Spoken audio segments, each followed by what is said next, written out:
I want to drop you into a very specific, just completely ordinary moment in time. Yeah. So it's a Wednesday evening, May 27, 2020. You are standing in your kitchen. The evening light is, filtering through the windows, and you're just standing there doing the dishes. Right, just a totally normal night. Exactly. It's the absolute definition of domestic tranquility.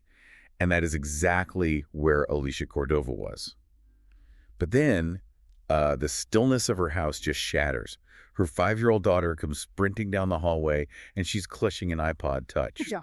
And her face just has that primal panic that no child should ever wear. She tells her mom something's wrong with that. Because just moments before this, that 5-year-old and her brother were on this completely ordinary FaceTime call with their 40-year-old father, Nick Cordova. He was still at work at his HVAC company. And right in the middle of this innocent digital connection, the reality on the other end of the screen just fractures. Yeah, so Alicia takes the device from her daughter, and what she sees and hears in those next few seconds is, it is pure nightmare fuel. Oh, absolutely. The camera is violently rustling around. She hears this terrifying sudden bang, then screaming and moaning. And she can't see her husband's face anymore, just this chaotic, spinning blur of an office ceiling, the floor, and in the middle of all of it, she sees the brief, chilling flash of a black glove. Wow. She is completely helpless, just watching an attack unfold through a 3-inch screen. And today, our mission on this deep dive is to figure out exactly what happened in that room. Because it is a massive web to untangle. It really is. We're pulling together hundreds of pages of, frankly, heavily redacted police files, court documents, and these unreleased surveillance tape descriptions to investigate the unsolved execution-style murder of Nick Cordova. We're going to drag you into a story of missing money, constantly shifting stories, and a police investigation that's just full of blinding blind spots. And you really have to understand the stakes here, because when you actually sit down and look at the investigative materials, it becomes abundantly clear that this wasn't a random robbery gone wrong. This is a locked room puzzle. It's a closed box mystery where the most devastating clues weren't even hidden in the shadows. They were sitting in plain sight, just waiting for someone to actually analyze them. Right. So to figure out how this investigation derailed so spectacularly, we have to start at the physical crime scene. Yeah. Because the chaos, it started before the police even stepped inside the building. It really begins with that agonizing gap, right? Between hearing the violence on the phone and actually arriving at the scene. Yeah, put yourself in Alicia's car for that 20-minute drive. She is just hauling down the Arizona freeway. Her kids are in the back seat. She is calling everyone, trying to sound the alarm. And when she finally pulls up to Gilbert Air, she parks far away. Which is such a motherly instinct. Exactly. She deliberately hides her car behind some thick bushes and tells her kids to stay put and just play on her phone. Because in her mind, maybe Nick just got beaten up and she wants to protect them from seeing their strong dad bleeding, Yeah, she doesn't know the extent of it yet. Right. So she sprints right through the yellow crime scene tape that's already up, screaming for her husband. And for 20 agonizing minutes, officers hold her back until one finally pulls her aside and delivers the 5 words that just rewrite her entire universe, which is, "Your husband is dead." And in the middle of that incomprehensible shock, as she literally falls to the asphalt, her instincts somehow kick in. She asks this defining question. She says, "Where is Dave? Is Dave still alive?" Right, Dave Sweetman. Yeah, Dave Sweetman, Nick's business partner. And when you look at how the first responders encounter Dave, the word bizarre doesn't even begin to cover it. No, it doesn't. Let's put you in the shoes of the very first responding officer. You arrive at the office building. You walk up to the glass front door. And before you even touch the handle, you see someone inside, standing there, deliberately peeking out through the office blinds right at you. Just staring out. Yeah. So you draw your weapon, you order the man to open the door and step outside. But the door only cracks open a few inches. And through that narrow gap, Dave Sweetman's hand emerges. He is holding a bloody 9mm Sig Sauer by the barrel. Just handing it over? Right. He hands it to you and he's stammering out, "I'm his partner. That's my gun. I'm sorry. Oh, my God." So the officer secures the weapon, puts it on the ground, and tries to push the front door open. But it won't budge.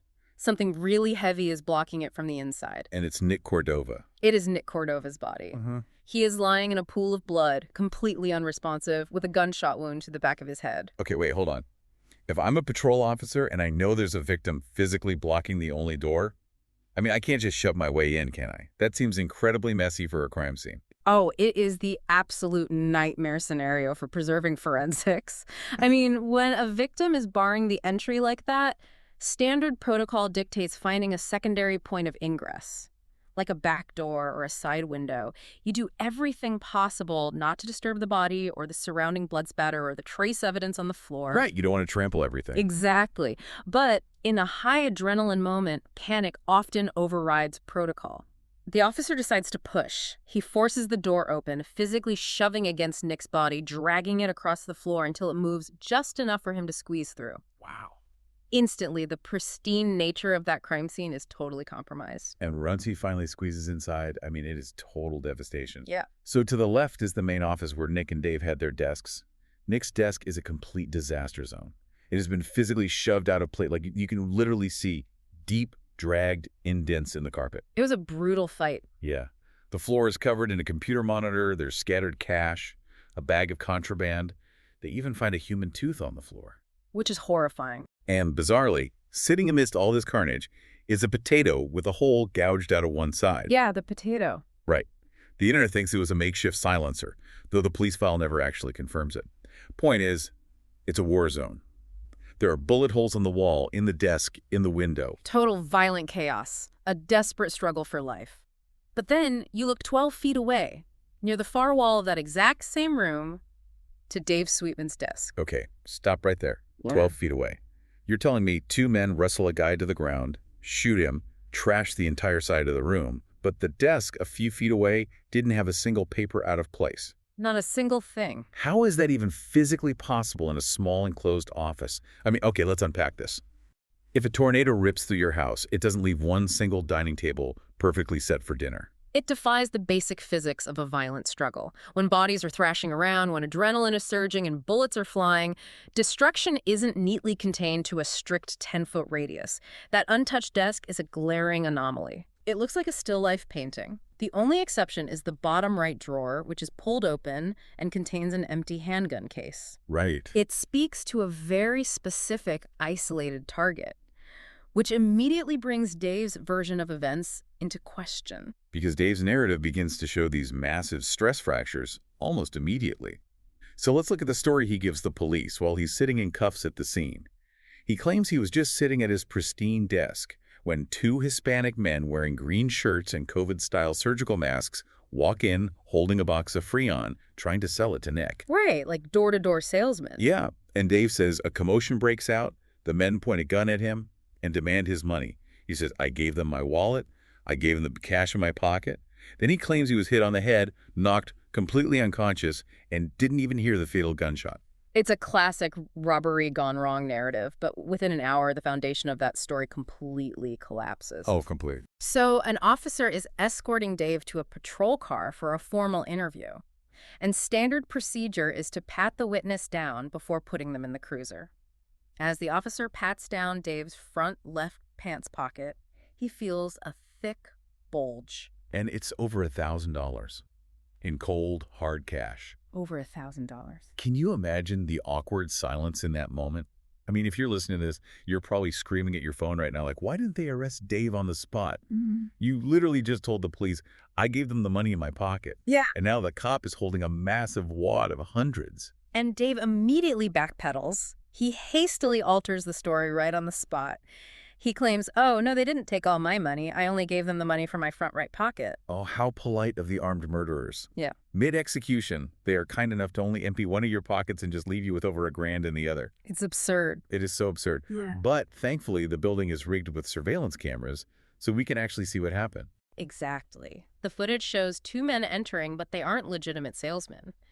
The box of Freon they are carrying is completely empty. It actually has a panel cut out of the side, modified specifically to conceal a large firearm. Wow. And after the shooting, the cameras catch these two men fleeing in a highly distinct vehicle. It's an older, pre-2003 red and silver Ford F-150 with badly faded paint on the roof. And crucially, the cameras in the lobby catch audio. They catch the gunshot, and moments after the killers flee, they catch Dave's voice off camera yelling, "Help me!" So based on this tape, the police officially cleared Dave Sweetman as the literal trigger man.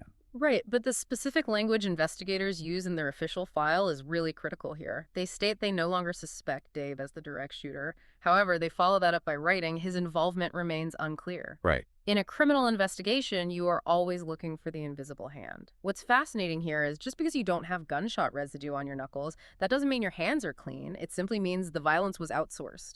Right, and if this wasn't a random robbery for pocket cash, which we know it wasn't, because they left Nick's wallet full of cash right on his body, then what is the motive? Why execute Nick Cordova? To figure that out, you really have to follow the money, straight into the toxic heart of Nick and Dave's partnership. Yeah, let's rewind to 2017. Okay. Let's look at the genesis of this tragedy. Nick was this beloved family man who naturally stepped up as a father figure to his younger siblings. He wanted to be his own boss. So an old friend named Frank offered to sell Nick a 50% stake in Gilbert Air. But Frank gave Nick a very explicit warning. Frank told Nick that his business partner, Dave Sweetman, was, quote, a shady POS. And if you pull Dave's records, you find a rap sheet featuring assault, disorderly conduct, trespassing, and fraud. Right, Frank was the operational guy and Dave was the money guy. Frank wanted out specifically because of Dave, but Nick believed he could handle it, so he buys in. And for 2 years, things actually seem stable. But then, the financial bleed begins. Yeah, so fast forward to March 2020. This is just 2 months before the murder. Dave quietly drains $30,000 out of the company account. And when Nick confronts him, Dave just brushes it off. He's like, oh, I have a debt to pay, but I promise I'll put it back. But he never does. No, he never does. Instead, in April, he drains another $15,000. That is $45,000 vanishing into thin air in a matter of weeks. The tension in that office must have been just suffocating. Nick comes home completely unspooled. He tells Alicia he thinks Dave is doing something illegal with his other companies, but it escalates way past financial stress. By May, Nick tells Alicia he feels like he's being watched, and then he drops a total bombshell. He tells her he's terrified Dave is going to hire a hitman to take him out. And you have to ask, why would Dave do that? What is the mechanism that turns a bad business partnership into a lucrative murder? It is a specific type of insurance known as a key man policy. Okay, break that down for me. How does a guy with a known fraud record even get approved to benefit from something like that? Well, a key man policy is essentially a financial safety net for a company. Think of it like a prenuptial agreement for a business, but with a deadly loophole. If one partner dies unexpectedly, the policy pays out to the surviving partner so the business doesn't completely collapse. Okay. Now, when Frank was Dave's partner, Dave tried repeatedly to force Frank to sign one, but Frank vehemently refused. He literally told Dave, I want to be worth more alive than dead. Wow. Yeah. But Nick, who was trusting and eager to make the business work, had signed it. The combined payout of those policies upon Nick's death was a staggering $8 million. $8 million. Here's where it gets really interesting. Let's look at Tuesday, May 26th, literally the day before the murder. Nick had just gotten back from a camping trip and decided to take an extra day off.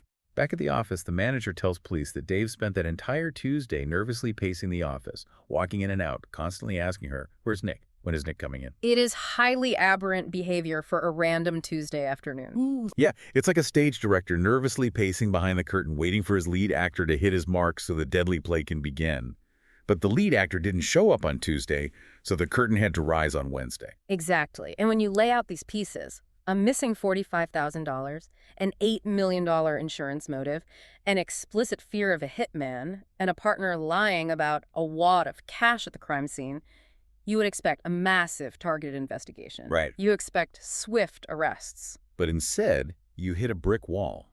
A wall made entirely of redacted documents and baffling police blind spots. Which brings us to the FOIA tape 5 years later. Right. This takes us to March 2025. Because for years, the police completely denied Alicia access to the internal surveillance footage. Which is wild to me. Why do police departments stonewall families like this? Shouldn't a widow have the right to see the evidence in her own husband's murder? In theory, yes, absolutely. But mechanically, police departments often use the ongoing investigation exemption under the Freedom of Information Act to just lock down all records. They argue that releasing anything could tip off suspects.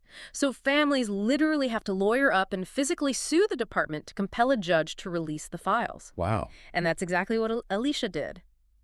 And she won. So picture this. Picture Alicia, the grieving widow, sitting in a cold room down at the precinct, staring at a monitor, about to watch the last moments of her husband's life. The moment she hits play, she sees Dave getting ready to leave for the day. He walks up to the glass front door, and instead of walking out, he stops. He deliberately separates the blinds and peeks outside. Staring out into the lot. Yeah, and at that exact precise second, the red and silver Ford F-150 pulls up. Dave then turns and walks back to his desk.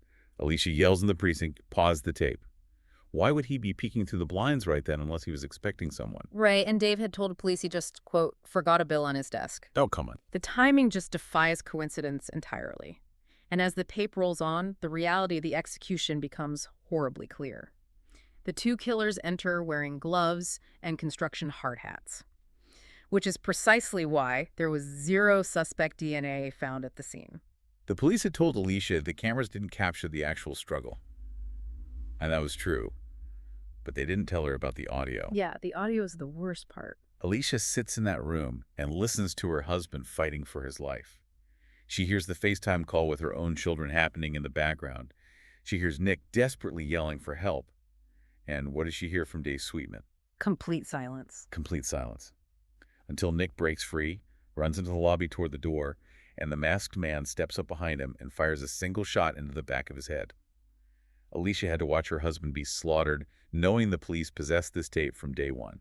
And the really frustrating part is the investigative failures don't stop inside that building. Just 2 minutes down the road, the missteps multiply exponentially. You're talking about the gas station footage. Yes. Just 2 minutes after the murder, that incredibly distinct red and silver truck pulls into a convenience store. A chubby man in a dark shirt and boots gets out. He walks into the brightly lit store to pay for gas, and the overhead camera captures a crystal clear, high-definition shot of his face. Wow. He's not wearing the mask anymore. It is undeniably him. You look at this photo and think, anyone who has ever met this man would recognize him instantly. It is the golden ticket of a homicide investigation, a clean facial shot of a primary suspect escaping the scene. Yet, inexplicably, the Gilbert Police Department sits on this image. They do not release it to the public for over 2 weeks. Unbelievable. By the time it hits the local news, the trail is ice cold, and when Alicia asks the police why, she gets handed over 200 pages of police files, essentially painted black with redaction ink. She has never been given a copy of Nick's autopsy report. They have never released the ballistics. We don't even know what caliber bullet killed Nick or if they ever actually tested Dave's 9mm to prove it had never been fired like he claimed. If we connect this to the bigger picture, this is where systemic failure takes root. Alicia gets an investigator who promises arrests, shows her a PowerPoint of the evidence, and then 2 weeks later, that detective is quietly demoted to patrol. The rotating door of detectives practically guarantees that institutional knowledge is lost. Right. It just vanishes. And we have to view this within the broader context of the department itself.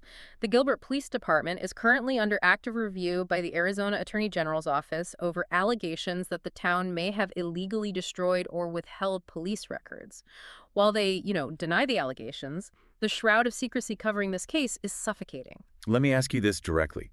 Why hasn't there been a forensic accountant tracing that missing $45,000? Well, I mean, Dave drains 30 grand, then 15 grand in cash, mere weeks before a professional gloved hit squad shows up. You don't pay a hitman with an IOU. You pay them in untraceable cash. Why wasn't that money trail followed to the ends of the earth? Because tracing financial crimes requires specialized resources and dedication that, frankly, patrol-level homicide units often lack. Law enforcement today suffers from what we call the CSI effect. Right. They tunnel vision strictly on physical DNA.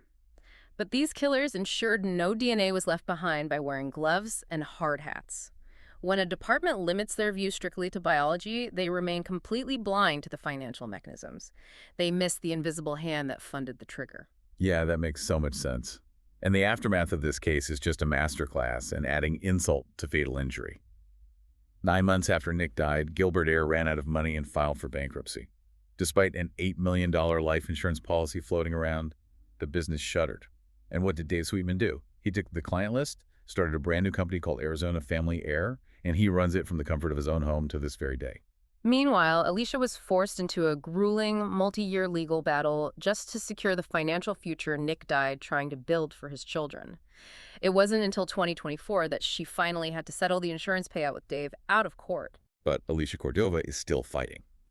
She is on TikTok, she is doing press, she is badgering the police department. She refuses to let Nick's name fade into the redacted black ink of a cold case file. So, what does this all mean for the investigation going forward? In the world of true crime, cases like this are rarely solved by a single smoking gun dropping into investigators' lap. They are solved by relentless pressure.